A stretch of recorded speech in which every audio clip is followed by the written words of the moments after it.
အိမ်မယာဧကရီဖြစ်လာပြီးနောက်အဲ့ဒီမင်္ဂလိပထမဆုံးလှုပ်တဲ့အလုပ်ကတော့သူမရဲ့ကိုယ်ပိုင်ဖခင်အရင်ကိုတတ်လိုက်တာပါပဲ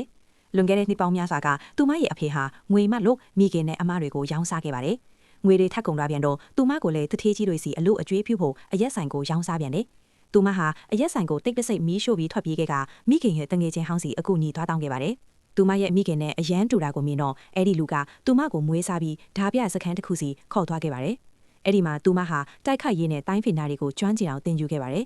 ဒါပေမဲ့သူမဟာသူမရဲ့ဘဝအခြေအနေကိုစိတ်မကျေနပ်ခဲ့ပါဘူးဘာဖြစ်လို့လဲဆိုတော့ဓာပြစခန်းကခေါင်းဆောင်တွေဟာရက်ဆက်ကြမ်းကြုတ်တဲ့ရာဇဝတ်သားတွေဖြစ်နေလို့ပါသူမဟာပထမခေါင်းဆောင်ကြီးရဲ့သားကိုတတ်ပြီးဒုတိယခေါင်းဆောင်ကတတ်တယ်လို့မျိုးအကွက်ဆင်ခဲ့ပါတယ်ခေါင်းဆောင်ကြီးဟာပฏิပတ်ခါကြားမှာတေဆုံးသွားတဲ့အခါသူမဟာကတ်ချင်းမဲဆိုတဲ့အကြောင်းပြနဲ့လူစုပြီးပုံကန်ကဒုတိယခေါင်းဆောင်ကိုသူမကိုယ်တိုင်တပ်ပစ်လိုက်ပါတယ်ဒီလိုနည်းနဲ့သူမဟာဓာပြစခန်းရဲ့ခေါင်းဆောင်တစ်ဖြစ်လာခဲ့ပါတယ်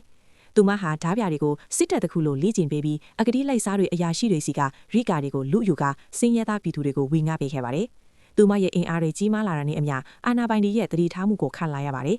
အာဏာပိုင်တွေဟာရန်သူနိုင်ငံကအင်အားကြီးမင်းသားတယောက်ကိုမြို့တစ်ခုလက်ဆောင်ပေးပြီးဒီဓာပြတွေကိုနှိမ်နှင်းခိုင်းပါတယ်သူမဟာမွေးစားဖခင်ကိုရိကာလဲတွေနဲ့အရင်ထွက်သွားခိုင်းပြီးအချိန်ဆွဲပေးဖို့တယောက်တည်းကြံနေခဲ့ပါတယ်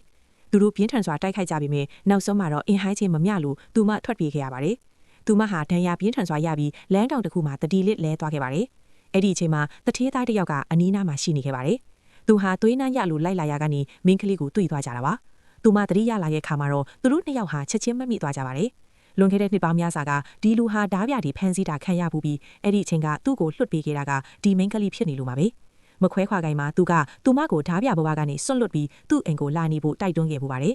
အခုတော့သူမဟာသူမကိုခေါ်ထားအောင်မလားလို့မေးခဲ့ပါတယ်ဒါကိုကြတော့သူမဟာနောက်ဆုံးမှာလမ်းမှန်ပေါ်ရောက်လာပြီးဆိုပြီးသူကဝမ်းသာအားရနဲ့သူမကိုသူ့အိမ်စီချက်ချင်းပွဲချီခေါ်ဆောင်သွားတော့ပါတယ်